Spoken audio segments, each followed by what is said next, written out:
le tu na mo lo lu ro se mi pui te kan zai ni dingang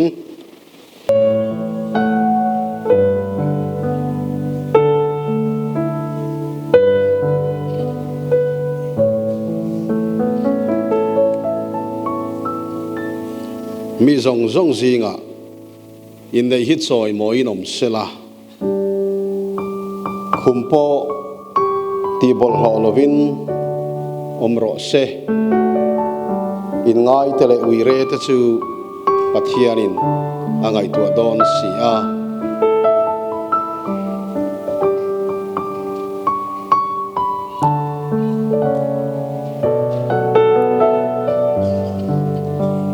le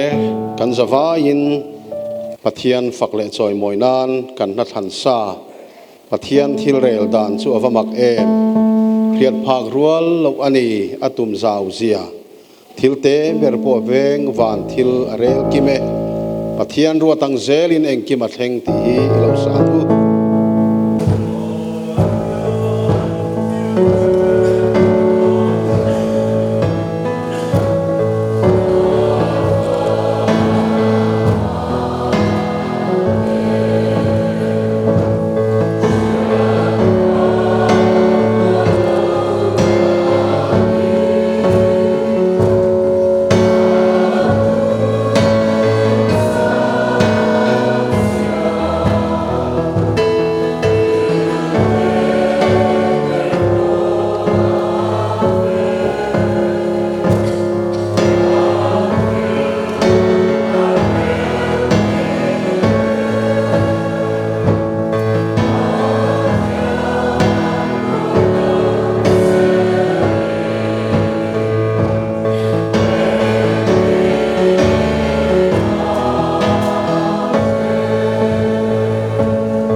kan in nei program tlang pui kan share masa ange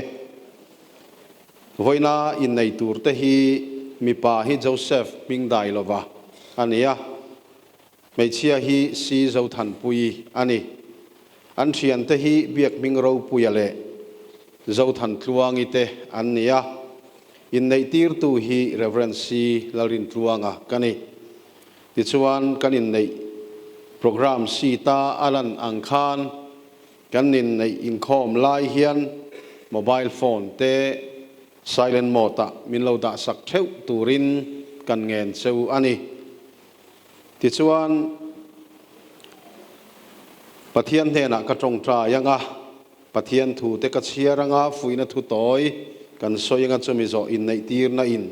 azoi mai don ani in nei tir na te kan nei zo a engkim in nei tir na ina kentel te kan ti zo nuwa hian solo turin lal mangai zuali chong thu kan so manga chumi nuwa chuan present hlan na a omanga kan chiar chua kanga present hlan tu tur ka don te hi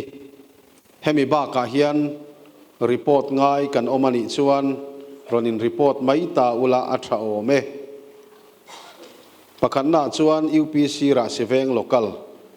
panina chuan PYD district bial le local pathumna chuan office UPC office staff te palina chuan drivers welfare pangana chuan LED section le local te ania biakina hian koran lamdeu chau kha kan han petrina chuwangin kha khamin lo hriat sakta ula tha ome hemia hian mai pal kan lo nei ni chuan in hriat tir kha in thlahung lovila ti kha kan du ani ti chuan chung te kan ti nuwa chuan top na hla kan sa anga mal som tong trai na in na in khom kan ti to panga ti chuan nakina a chopin chua dan tur te po kan la ron puang tura ngai la a tha ange pathian ne na i tong trai ang kan ho tu le kan lalpa nei chun kan pathian du tak lali su Krista voina hian imi mangai na chu fakla kin ilan tira ke ni chulalpa tlinglo hle thin ma ilangin i khongai na ro puizia min mu tira kan fel lo na le kan tlin lo na te ngai damin voina hun tha le hun lom om tak mai min pek ba ka kan nun na tlom tak hinangin imit muwa min ti hlut saka kan lom mai hne na lom thu kan soyani voina hian kan zinga lo cheng la kan zinga hian lo ro pui berang che kan thil ti apiang hian nang ma choi moi che sela i ro pui zia tarlan nan kan thei tok thewa min mangang che voina hian kan rong bol pui te i ming thiang limin nu pa ni turin alin siam dona alin buat sai me kai ko khan ho ten chu chu lalpa roman na te siamin program kan kalpui mek ani hi voina hian kan program hi ro pui nan inena kan hlan chea i ming ro pui na tur le i ming moi nan engkim hi fel taka kan ti theina turin i thara winangin kan ma ruaila nang kan hne na omang che i ro pui na turin kan sual tengai damla lali su i ming thiang hemin kan ti le amen pathian thu kan lo chiar ange ka pathian thu chiar tur hi kan ngai thafo to anga ma se voina hian in nei thar te ta na poimo ka ti thar em maya kan chiar le don ani Genesis bung ni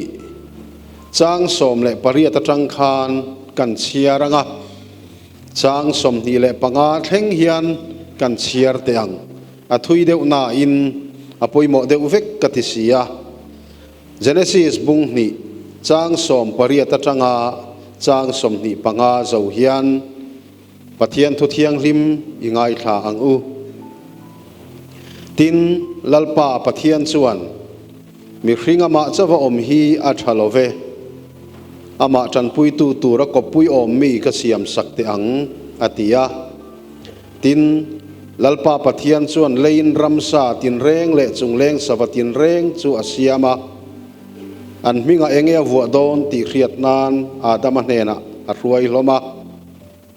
tin thil dung tin reng te chu adaman an minga alo vu apiang chu an ming alo ni len ta a ti chuan adama chuan ran zong zong te chungleng sawa te ram satin reng te chu ming avua thewa nima sela adama tan chuan tran pui tu tur a ko pui om mi a om lova ti chuan lalpa pathian chuan adama chu tui takin amut thil tira ti chuan amu hil ta a tin anak ru pakhat ala a chumi ai chu ti sa in a o phui tir ta a tin lalpa pathian chuan adam alaka alak nak ru chu mei chia asiama adam hnen a hruai ta a tin adam chuan heizet chu ka ruang ru naya kati sang ti sanai nge chuani mi palakalak chu ania wangin mei chia ti turani ang atia chu wangin mi pain anu le apa akal sananga anu puya vuanang ti chuan ti sapum khat an lo ni to ang tin adam ale anu pui chu an pani in saruakin an oma an zaklem lova atu thiang lim kan siarte lalpan malmin som sakro se amen kan ria tangin kan pathian hi leile van le achunga thilom tin reng te siam tu ania ama an pui nge in mi hringan siama ami hring siam masak ber chu adama ani ti chuan athil siam te chu ramsa le nung chatin reng asiam te chu adama hena kaltirin adama chuan an ming alo vua saka amai ro chu tiang anga thil siam ro pui tak tak le hlu tak tak an om lai chuan ama an puya asiam adama hian akop pui tur om mi amu ve ta hau lo maya thil siam chu tam tak om ma se pathian in amu sak chu adama thin lung hi akhua harani ti hiani adama thin lung chau akhua har ani lova atharau theng akhoi thei ti hi pathian in ahriata wangin mangai takin adama chu tui takina mut thil tir nu anak ru pakhat ala a meichia a asiam ta a chu chu pathianin adama hena apeta ani ka soifo thina nupa meichetan mi patan meichia kan nupui kan pasal te hi pathian hnen atanga thilpek kan don ro pui ber chu anni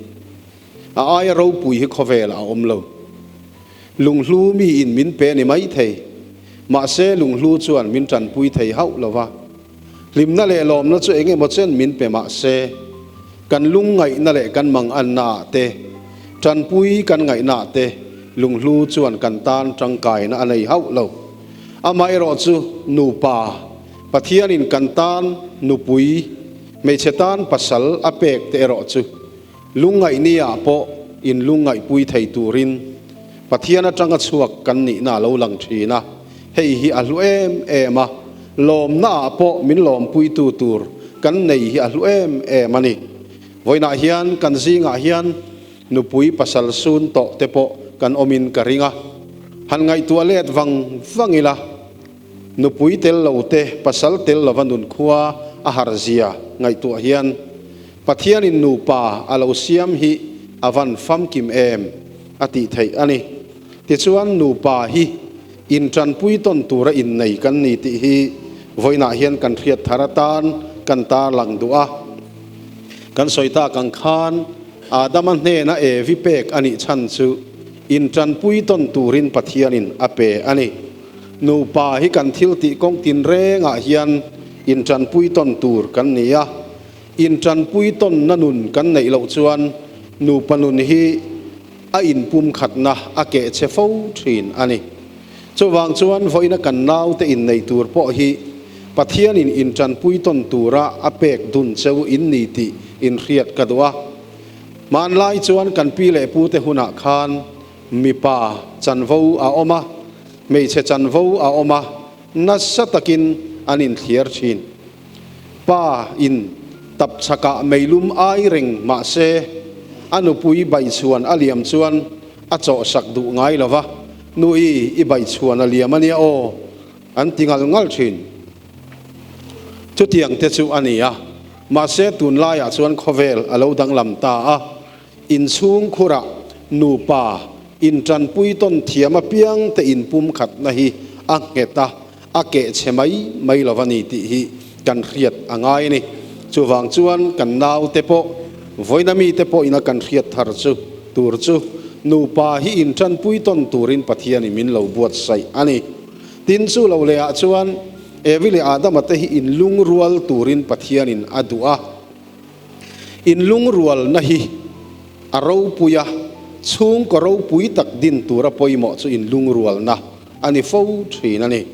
in lung rual lo na chung kwa hi a hre om em ani a hre tu kan om thlu in karing chu wangin chung ko thatak din turin kan nau te po in nu pa a in lung rual fo turani doctor thiam tak mai pakhat doctor Kenneth Chaffin an ti chuan chung ko din fu lo tluka thia le har sa om lo atiani chu tiang khop chuan chung kwa hi uluk takadin alo poimo a chumi ni tur chuan nu pa hi kanin lung rual dun angaya mei che in ma ni thuwa thila ti tlang fo chuan emo mi pa kania lom tia ma ni thuwa thila ti tlang fo chuan nu pakar in lung rual lo na siama chu chuan chung ko ke chia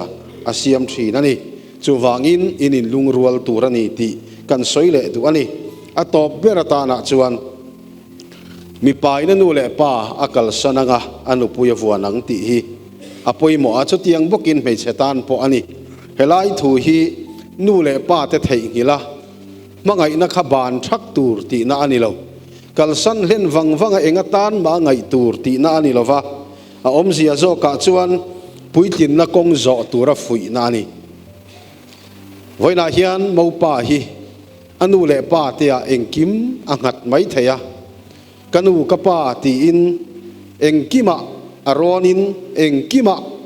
engeni anu le pa te in ngatin ati thei vereng po apa ta nemo anu ta nemo ti sak turin abei seireng mai thei ma se vo ina tang chuan anu le apa akal sananga apa ina ti sak fo thin te kha ama in ati ve to turania ama in chung kwa chom turin ril rupui tling apu ve to turani ti entir nani cho tiang bok chuan mei chia po ani tho ani zo pui po hian apa emo achung tenemo unau tenemo an kep nang zong zonga khan pangchang takin alo om thin ani mai thei ma se vo ina tang chuan anu le pa akal sananga achung kwa akal sananga nutling ni azir to don ani ti chuan pasal en kol konga te chung kwa anu ni tura in buat sai na konga te ril rupui tling takin engkim ima chon thiam turani ti hi voina hian kan ril du cheni ti chuan nupui pasal kan nei nu thleng po a nu le pa kianga kan om na zia te hi chom reng tur ani lo chu chu mi pai na nu le pa kal sanang ati ang chi khan mei chia po ani thawani unau pa Joseph apo hian anu le pa kianga nupui nei ma om da nang zia kha a chom reng thiang lo patling ni azir to turani tin inin nei ni atang hian nu le pa fa in kara la piang lo ma se in ni ti in pom ngam turania tlangwa lai ril ru le nula ril ru zong zong in pai thavek turani ti hi voina hian kan ril du cheuni ti chuan nu pa kan nia kan in von nge theina turin he thil hi mi pai na nu le pa kal sananga to tiang bokin mei che na nu le pa kal sananga ti hi apoi mo mani ti in khereng don ya voina mi te pon chu chu kan thriata ta na kan tar lang du ani le chu chu kan thei tok ni sela lalpan kan zata na malmin som sakro se amen tuna chuan in nei tirna a om dona mo nei tu le mo le an thian te kha tuna khongai takin loading ro ule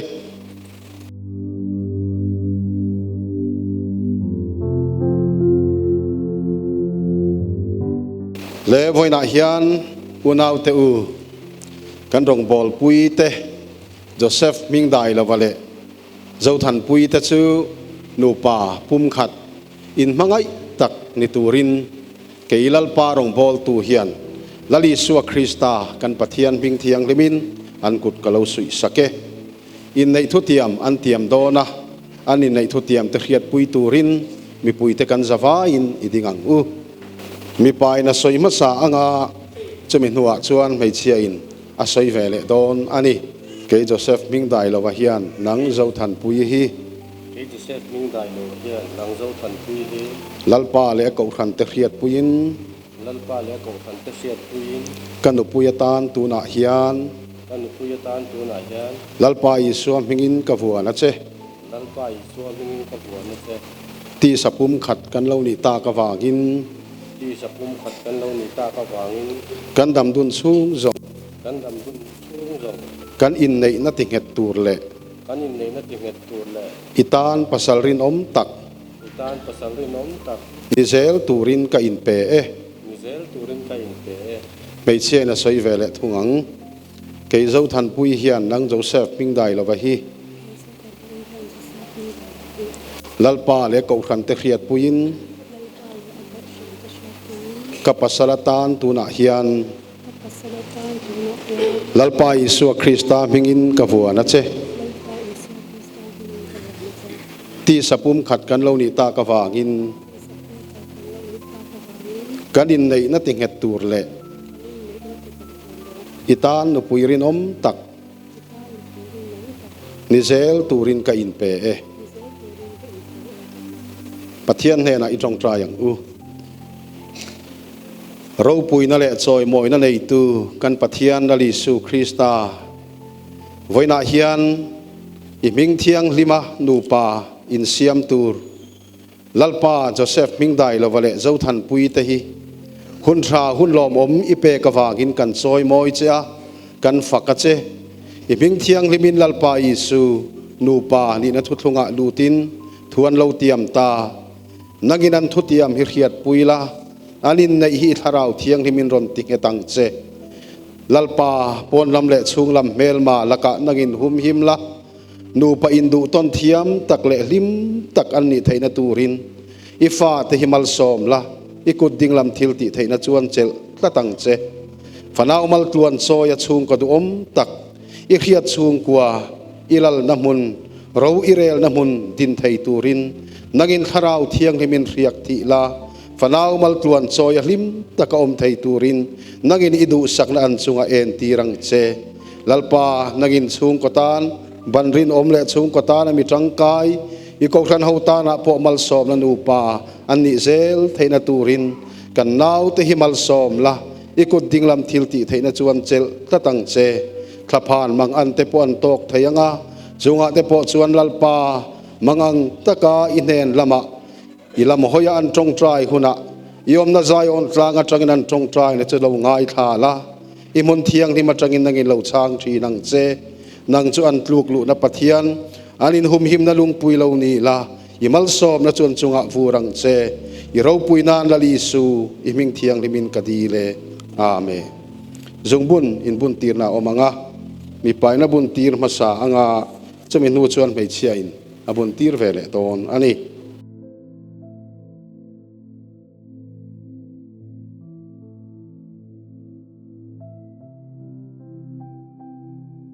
kanu puyatan kanei ta chati riat reng nan he jong bun hi lali suam pingin kabun tira che tuna mei chein abun tir vele ang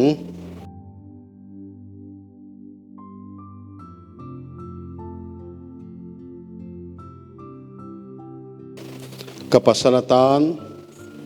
kanei ta chati riat reng nan he jong bun hi lali suam pingin kabun tira che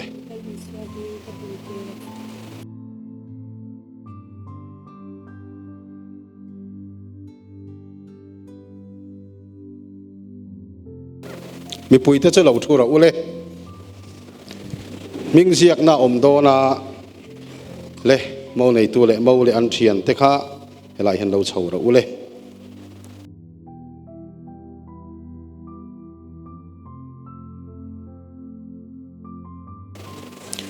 mo pain a minga zia kanga chemi nuwa mo nuin chemi nuwa an thian te ve ve in an ziak ve le don ani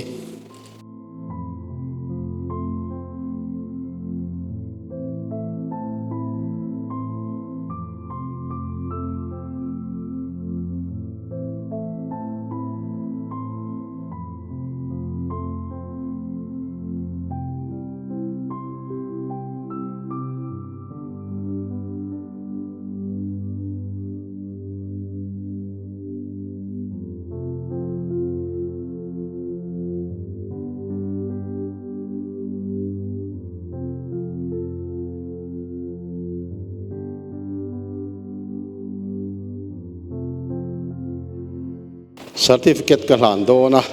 ka hlan main kan chiar masa ange United Pentecostal Church of Northeast India in nei certificate hei hian Joseph Mingdai lova chong thu apa lalbe se chong thu le si zo than pui apa zo siam lian ate chu ni som le pasari July sang ni som ni le panga hian rasiveng UPC biak ina Isua Krista mingin alin nei ti en tir pathian in azam to chumi ringin then su se in nei tir tu Reverend Silarin tuanga ti in registration number tele in nei tir tu signature te a ombok ani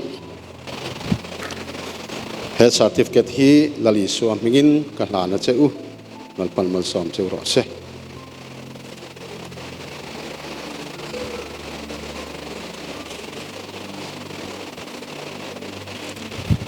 le voina hian unau du tak te u kan nau te Joseph Mingdai lovale si zo than pui te chu nu pa pum khat ni turin lali suwa Krista mingin an lo in vuan ta a voina tang hian nu pa pum khat an ni ta ti kapuanga pathian in azom to chu mi hringin then su se kan program si talan angkhan solo turin lal mangai zuali chong thu kan kovanga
phần nào mơ tuôn rồi in chung chia đun ula mà ngày nó vừa rêu xe in thu tiêm vòng đun rêu in lại lụa tu lal pani se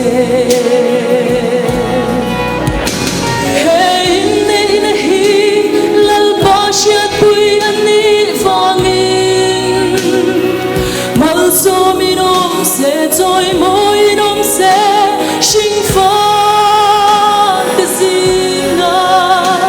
cần u nào thì ô lal ba mal so mang che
mang xe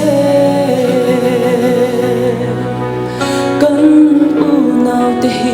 olal ba mal so mang xe lal iswaro bibero se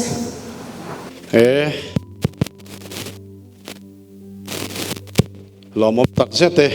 le tu na chuan program si tami ang bok khan kan kal leanga president han na a omaga kan puang non leanga ron in report bel kan omlo ta ani le mau nei tu le mau le an thian te kha loading chuak le ula helam pan hian inon kal don nia le ti khan thil pek na hun kan hong ha la ra seveng local te ka ko masabere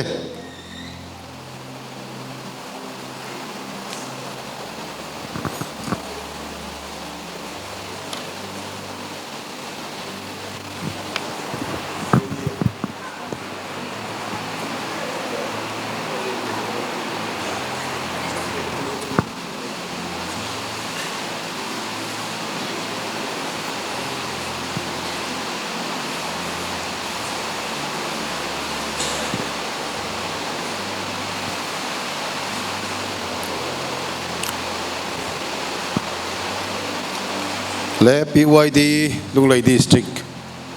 adota hian bial PYD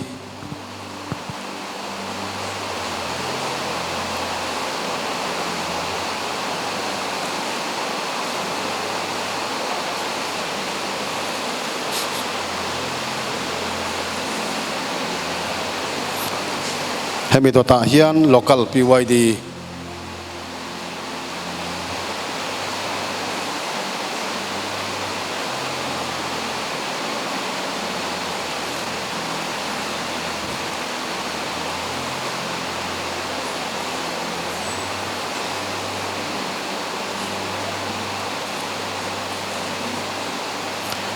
hemidota hian UPC office staff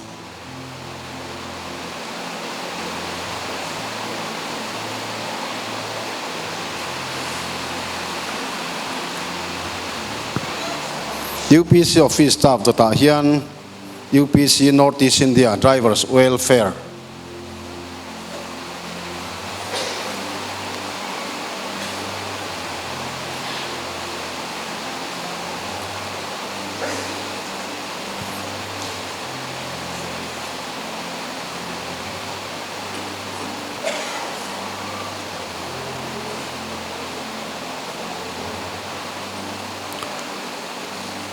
LED section LED te some section LED zo hian local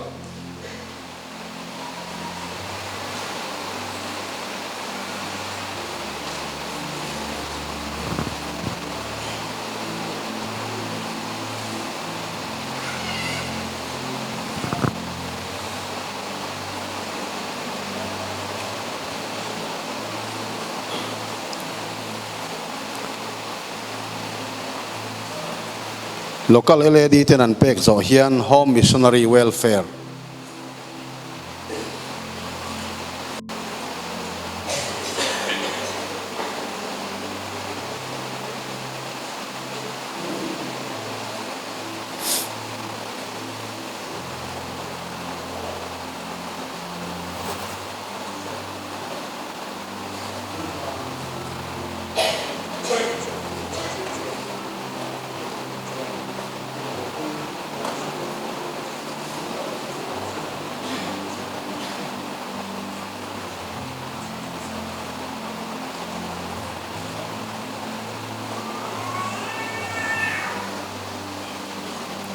kan lom puye thilpek pedu dang mimala kan omani chuan nakina anin lama tepo kan pezui tura ngai la atha ange kan program si ta kan huang khan voina mo lom na local zong zong te hi mo lom na ruai kil vek tura som kan nei ti kha kan puang le dua tin pathian fakle choi moinan o pathian nangil nei berti kan sa anga kan sak zoa mal som tong trai na in kan in khom kan ti to panga ti chuan mal som tong trai na kan soi zo a hian mi pui te chu kan thu le ri phot anga mo nei tu le mo le an thian te chumi nuwa ke ka chuak le anga ti chuan rong bol tu ka ding lampang len hi an ron chuak zui anga chumi nuwa vei lampang len nen ti chuan arem chan da nangin mi pui te kan chuak zui anga biakin varanda khan kan din tlar tiranga ti chuanin an mani chibai du apiang te poin chibai buk na te po nei ngal ta ila atha ange le tuna chuan kan zawa in kan ding anga o pathian nangil nei ber anin nei khiat puila imal som na ro pui ber an chunga ron vur la i ro pui na thir dunin imal som na chang se thi thenga om dun turin an thu tiam hing het se ti la sa in pathian fakin choi mo yang u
kan pathian engkim ti thaya chuan in lama amel en tir sela khongai cheu sela malsom cheuro se voina nu patuak thar tele an mani lom puilo kal khom mi pui te na hian kan pathian nei chunali suwa krista khongai nate mangai natele in rem nate kharau thiang nim pol na duom tak mai chu tunale kum khua in lalpa Isua Krista ming thiang himin in za chunga lo thleng foro se amen.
ในโรงเรียนหุ่นกันข้างนอกกันเฮียเราปุ๋ยครบไปตัวนี้อุณาปฏิเสธแล้วอุณาดูโซ่ปุ๋ยแต่เนี่ยนักเก็บเราปุ๋ยตัดไปกันใช้โดนนะ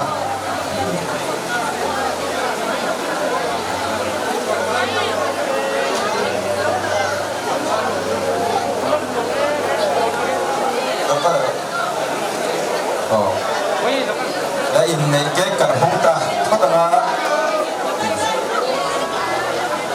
เราปุ๋ยครบไปให้นี่นักเก็บเราปุ๋ยตับไหมกันใช้โดนอยู่เวียนเฮียนกันบอกปุ๋ยแท้ไหมอันมานี่บาร์มาซาสิละตัวไอ้บาร์ชินกันเฮ็ดนี่เอ็มทีดานะอีเซปะ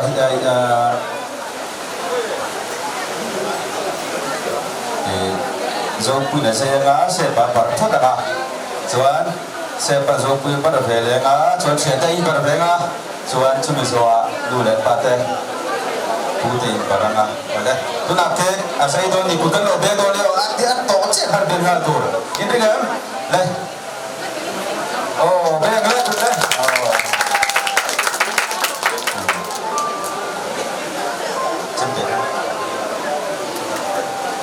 Así se lo que lo loro. Ya, la verdad. Tuna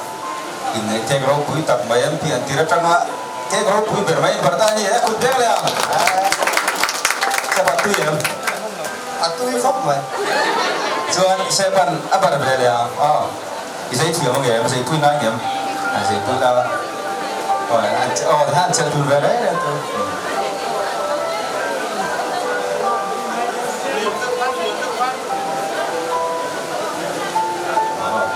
ku deng ya với nhà hay thì quý tu đen chuyển đen với một khúc này anh đi hành vào về này sẽ là bố đi tu chuyển phát hành vật mà sẽ để xem tôi là cho nên bố đi tu tu luyện qua để bố bà thăng lâu này sẽ là vẫn thuộc thắng thế về cuman di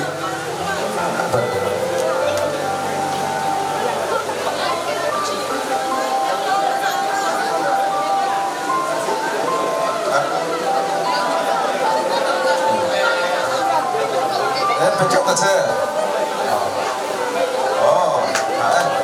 cuman oke bukan boleh azau pui pakah ayoแล้วก็รู้สายซับรู้อะไรตัวรู้รู้ปนไหมให้อินฟันดูท่าเรียนรู้เกี่ยวกับแบบตัวจะไม่เหมือนสายเลยรู้ปุยรู้แล้วจะปุยได้ก็อันนู้นเลยปัดเกี่ยวกับรู้ปะระดูสักตัวเนี่ยดูสักตัวเลยเนี่ยนะเสียเนี่ยตัวเนี่ยเสียสักทุกทีเราละคาร์บักกันที่แบบการอันดูอามันจีโร่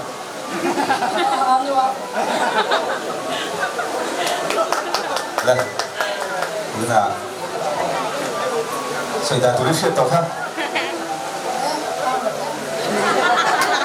来，我那先把那布都打没呀，不是呀。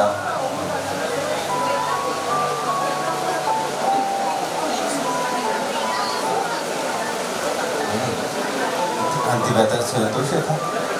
Aku tu tak anglo le, tu dia. Itu sakit saya lo, oke. Jadi kalau nak serta kalian, kita olah sila punah han lo saya sila, kita ada rencana yang sem sila. Jadi kalau nak naik kalau